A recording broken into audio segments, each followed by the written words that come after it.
Hello my dear students, कैसे हैं आप लोग? आशा करते हैं अच्छे होंगे, स्वस्थ होंगे। तो आज हम लोग पढ़ेंगे क्लास 12 परिवहन तथा संचार चैप्टर, जो हमारा अध्याय नंबर 8 है।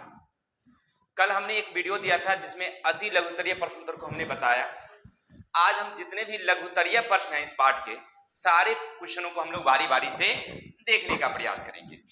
तो ज्यादा समय न लेकर के हम लोग चलते हैं। क्वेश्चन नंबर 1 क्या है, सुनिएगा थोड़ा सा ध्यान से, सभी क्वेश्चन आपको समझ में आ जाएंगे। नंबर 1 क्वेश्चन क्या है, सुनिए।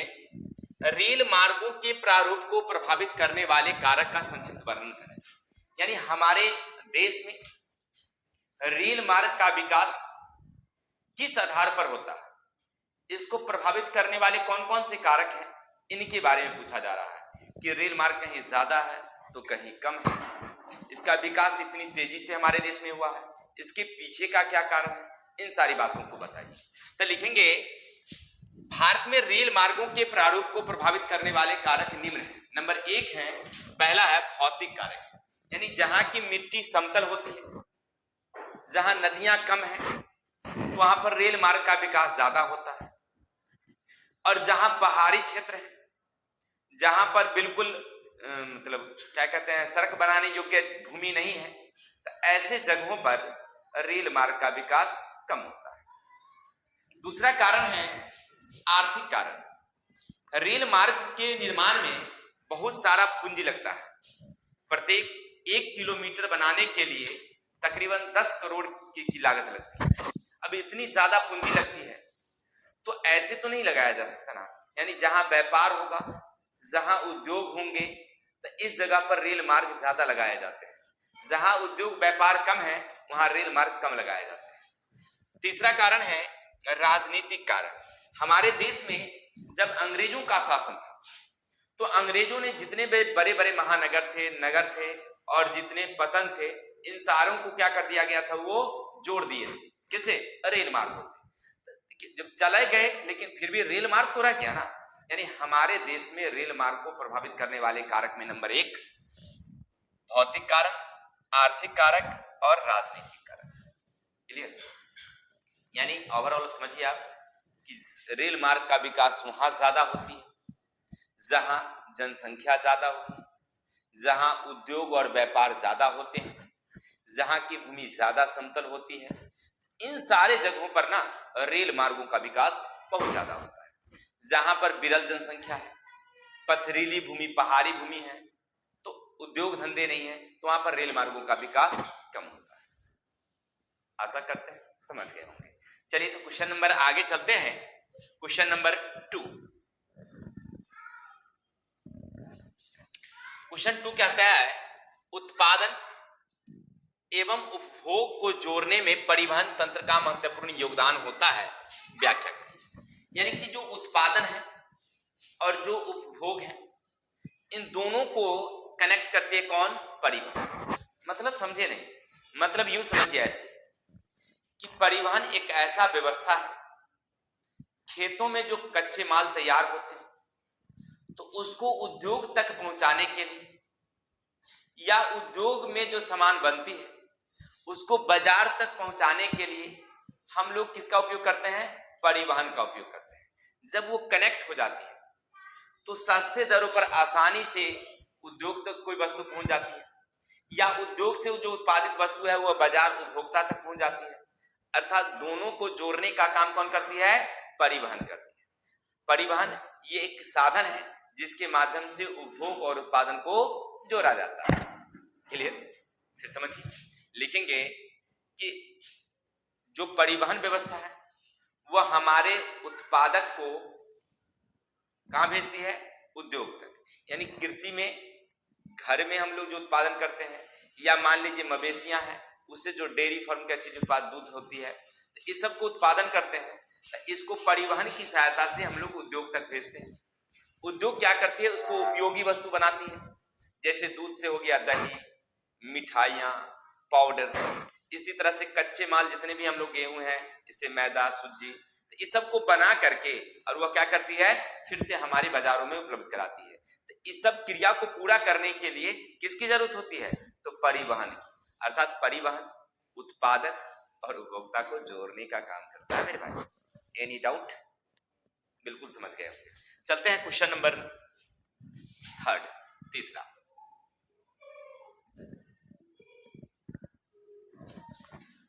सुनिएगा क्वेश्चन 3 क्या कहता है। ब्रिटिश प्रशासन द्वारा पतन नगरों को पृष्ठ प्रदेशों से रेल मार्गों को जोड़ने का क्या प्रभाव पड़ा।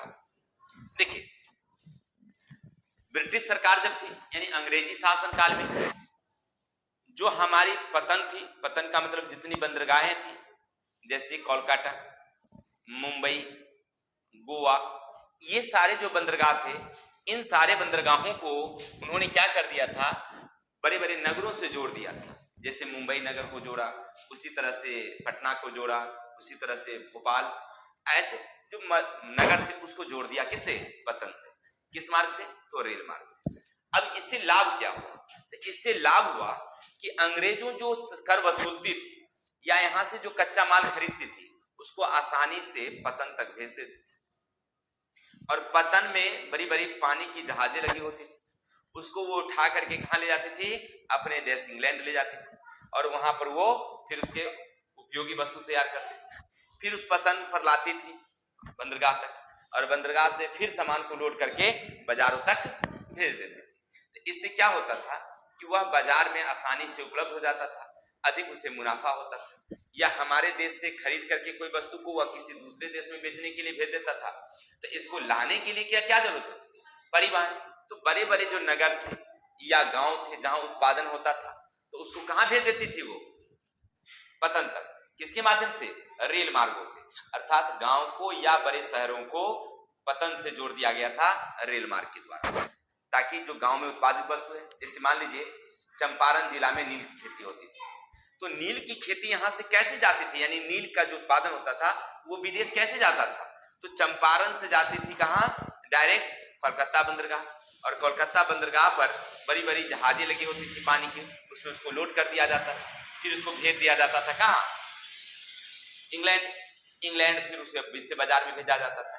इस आधार से हमने देखा कि जो बड़ी बड़ी पतन है उसको गांव या नगर से जोड़ने से इंग्लैंड के व्यापारिक स्थिति में काफी परिवर्तन हुए, व्यापार काफी बढ़ गया। चलिए आगे हैं क्वेश्चन नंबर 4। भारतीय सड़क मार्गों के विभिन्न प्रकार बांटिए। तो हम लोग पढ़ रहे थे भारतीय सड़क मार्गों के विभिन्न प्रकार। अब देखिए, हमारे भारत में जितने भी सड़क हैं उसको देख रेख करने के लिए उसे कुल 4 भागों में बांटी गई है। भारतीय सड़कों को निर्माण के आधार से समझिए, देख रेख करने के आधार से 4 भागों। एक है राष्ट्रीय महामार्ग, यानी इसको NH कहते हैं। ये क्या करते हैं? तो देश के जो बड़े बड़े नगर हैं या राज्य की जो राजधानियां हैं उसको जोड़ने का काम करती है। जैसे बिहार की राजधानी पटना और उत्तर प्रदेश की राजधानी लखनऊ, दोनों को कनेक्ट करने के लिए हम लोग जिन मार्गों का उपयोग करते हैं उसको कहते हैं महामार्ग। या बिहार में ही 2 बड़े शहर हो और दोनों को जोड़ दिया गया है तो उसको भी महामार्ग, क्योंकि जनसंख्या ज्यादा हो गई है ना, तो बड़े बड़े सड़कों को निर्माण चौड़ाई के कारण किया जा रहा है। तो इसका देखरेख कौन करती है? केंद्रीय, यानी केंद्र करती है, केंद्र सरकार करती है। क्लियर? तो आपने क्या समझा? पहला हमारा है कौन? राष्ट्रीय राजमार्ग, यानी इसको कहते हैं हम लोग हाईवे। क्या बोलते हैं हम लोग? हाईवे या महामार्ग। ठीक है, इसकी कुल लंबाई अगर याद रखिएगा तो हमारे देश में 33,689 किलोमीटर महामार्ग हमारे देश में लंबा है। दूसरा हमारा है राजकीय सड़क, जिसकी देखरेख कौन करती है? तो राज्य सरकार करती है। जिसकी देखरेख कौन करती है? तो राज्य सरकार करती है।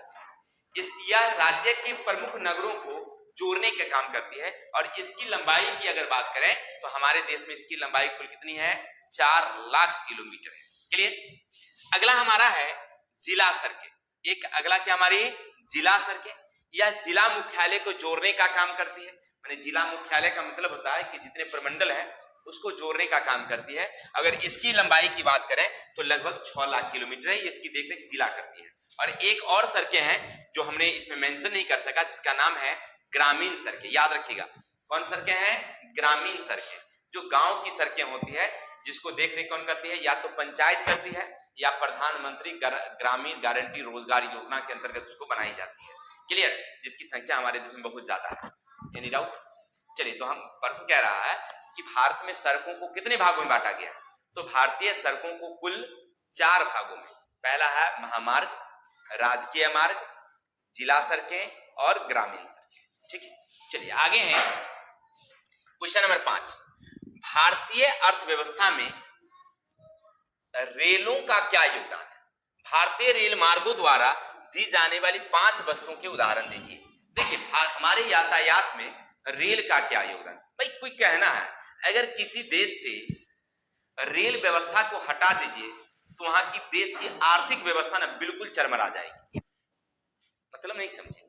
मतलब ये है कि रेल एक ऐसी साधन है, रेल एक ऐसी व्यवस्था है जिसके द्वारा ना देश के एक छोर से दूसरे छोरों तक आसानी से, सुगमता से, बड़ी संख्या में हम लोग माल को या व्यक्तियों को ले जाते हैं। परिणाम क्या होता है कि ढुलाई खर्च कम लगती है। अब समझिए इस बात को।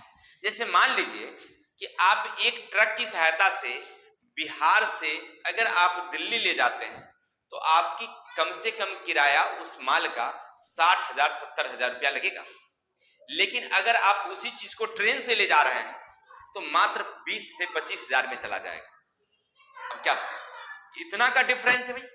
तो रेल व्यवस्था ना हमारे देश के यातायात को क्या बना देती है? सस्ता बना देती है। एक व्यक्ति अगर मान लीजिए हमारी समस्तीपुर जिला से अगर वो कहां जा रहा है? दिल्ली जा रहा है बस की सहायता से, तो उसे 5,000 रुपया का खर्च लगेगा, समय ज्यादा लगेगी। लेकिन वहीं पर अगर, और वो भी असुरक्षित, लेकिन वहीं ट्रेन से हम लोग जाते हैं तो सुरक्षित जाते हैं, स्मूथली, किसी तरह की कोई दिक्कत नहीं, और साथ ही साथ किराया भी हमारा कम लगता है।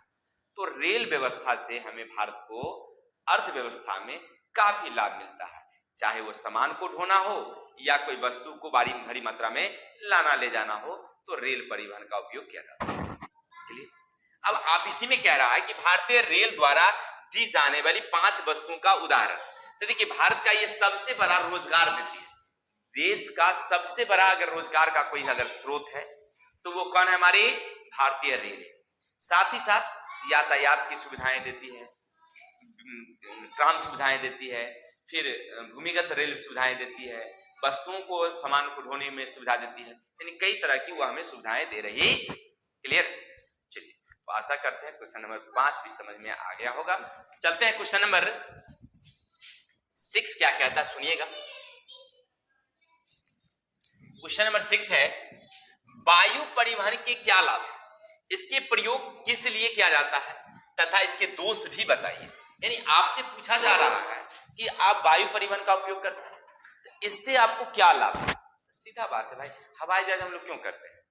अरे किराया ज्यादा है तो हम लोग समय बचाने के लिए, यानी यातायात अगर जल्दी करनी हो, जल्दी कहीं जाना और जल्दी कहीं आना हो तो हम लोग किसका उपयोग करते हैं? वायुयान। अब आपसे पूछता है कि वायुयान से क्या लाभ है, यानी किसी भी यात्रा को अगर जल्दी करनी हो तब वायुयान से हमें फायदा है कि हम आसानी से जाते हैं। चलिए, दूसरी बात है, अगर कोई दुर्गम स्थानों पर आपको जाना है, दुर्गम स्थानों पर जहां यातायात की सुविधाएं अच्छी उपलब्ध न हो, तो वहां भी वायुयान हमारी मदद करती है। मान लीजिए कोई पहाड़ी इलाका पर जाना हो तो हम लोग या तो ट्रेन से या बस से जाएंगे तो काफी लंबी समय लगेगी, और हेलीकॉप्टर से हम लोग शुरू से पहुंच जाएंगे। समझ रहे कि नहीं समझ? तो कहने का अर्थ है कि परिवहन की सुविधा को क्या बना रहा है? ये है आसान, यानी कि जल्दी, सुगम, दुर्गम स्थानों पर भी पहुंचने में हमारी वायुयान मदद करती है। अब कहते हैं इसके प्रयोग किस लिए किया जाता है?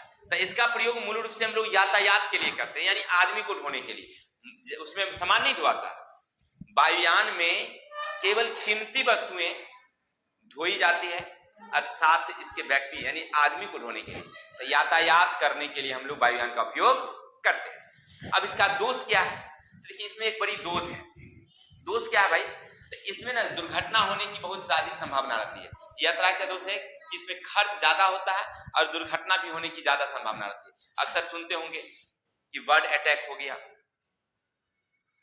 हवाई जहाज क्रॉस हो गई, क्रैश, यानी कि उतर रही थी और उसका क्या हो गया कि बाउंड्री लाइन को पार करके भाग गई। पिछली बार नेपाल में सुने होंगे कि जब लैंडिंग हुई तो लैंडिंग होने के बाद उसकी जो जहाजें थी बाउंड्री तोड़ करके भाग गई पहाड़ी में। देखिए, कहने का मतलब ये है कि ये दुर्घटना ज्यादा होती है इसमें। ऐसे तो यातायात तो सब दुर्घटनाग्रस्त है, लेकिन सबसे बड़ी बात इसमें खर्च ज्यादा होता है, याद रखिएगा। क्लियर? तो दो लाभ सब समझ गए, फिर समझिए वायु परिवहन के क्या लाभ है। तो वायु परिवहन के लाभ है कि हमें अगर किसी दुर्गम स्थान पर जानी या कोई लंबी यात्रा करनी हो और जल्दी करनी हो, तो जल्दी और लंबी यात्रा के लिए हम लोग वायुयान का उपयोग करते हैं। यातायात का यह सबसे सुरक्षित साधन है, हम लोग इसमें किसी तरह की कोई खतरा नहीं रहता है, मैंने चोरी डाका का कोई खतरा जल्दी नहीं रहता है। साथ ही इसका दोष क्या है? तो इसका दोष है कि इसमें खर्च ज्यादा लगता है। क्लियर? चलिए आगे आशा सीख गए होंगे यानी समझ गए होंगे। चलते हैं क्वेश्चन नंबर 7।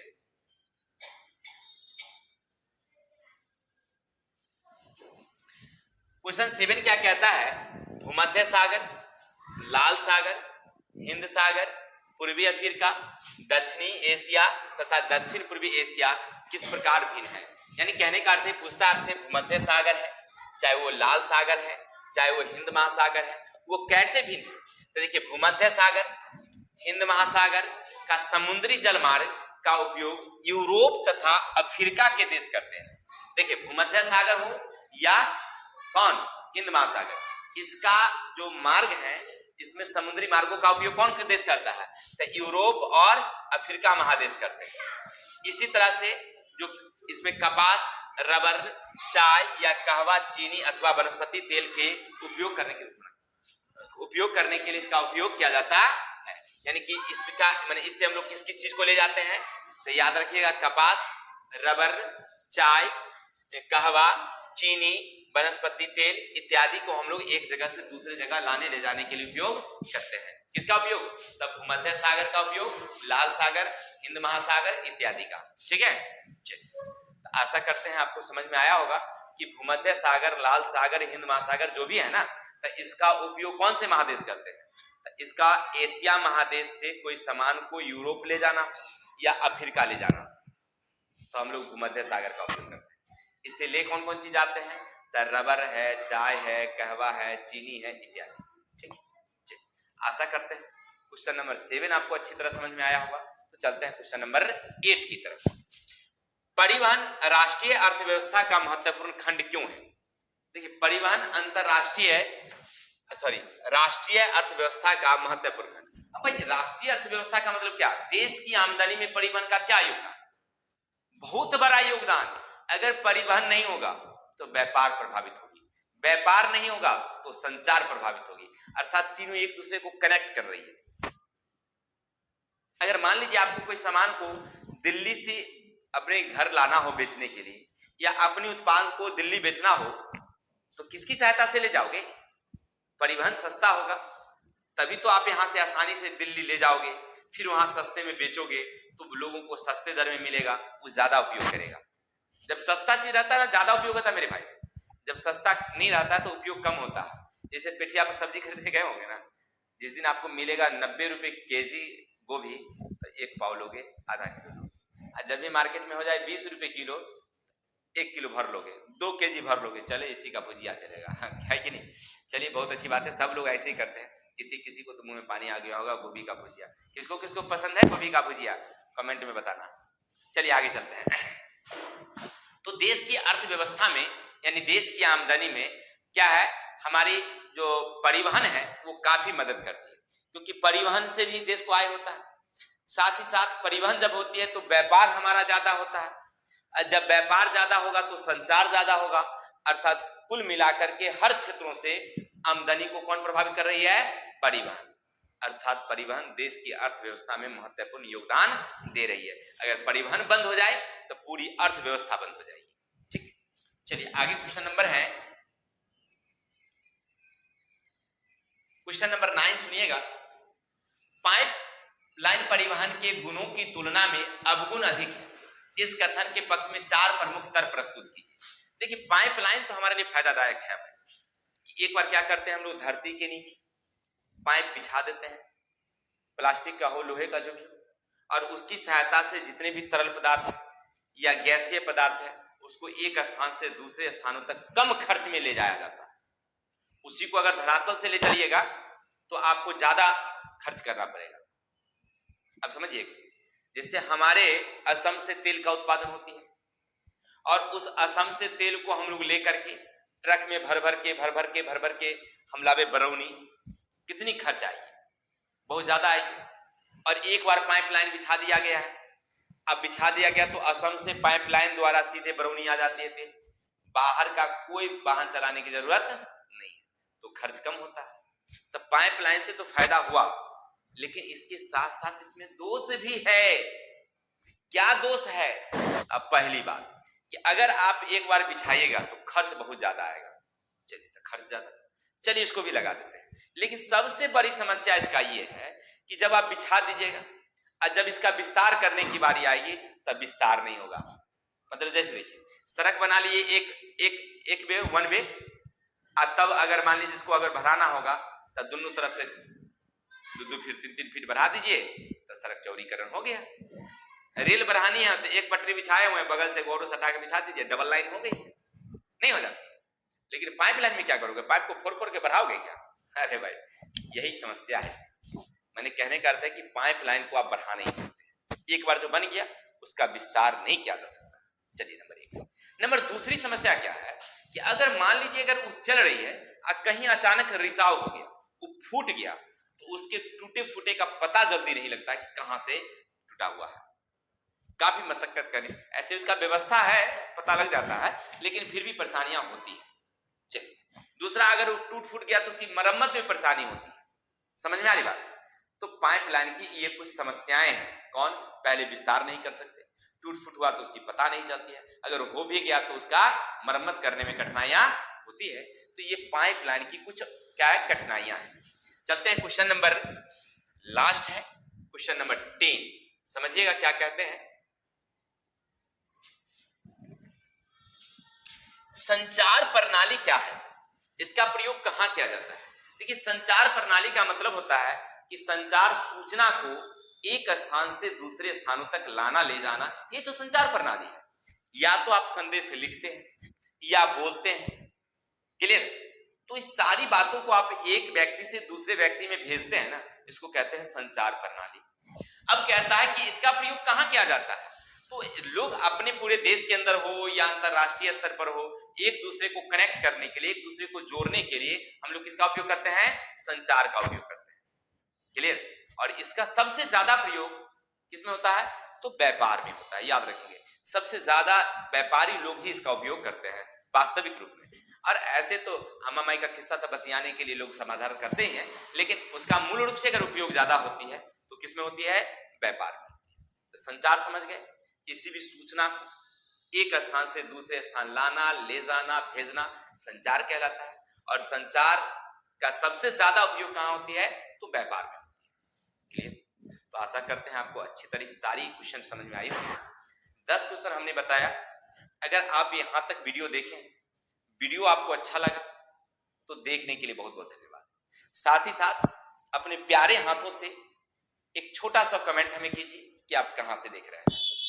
अगर हो सके, अगर हमारी चैनल पर आप नए हैं तो एक बार लाइक और एक बगल में घंटी है, सब्सक्राइब करके घंटी बजा लीजिए। फिर बाकी तो हम समझ ही रहे हैं और आप भी समझ रहे हैं। यानी कहने का अर्थ है कि जो भी हम वीडियो देंगे वो आपको आसानी से मिल जाएगी, आप देखते रहेंगे। तो आज इसी के साथ हमें विदा दीजिए, कल मिलते हैं नेक्स्ट वीडियो के साथ। तब तक के लिए जय हिंद। हंसते रहिए, मुस्कुराते रहिए और हमारी वीडियो देखते रहिए।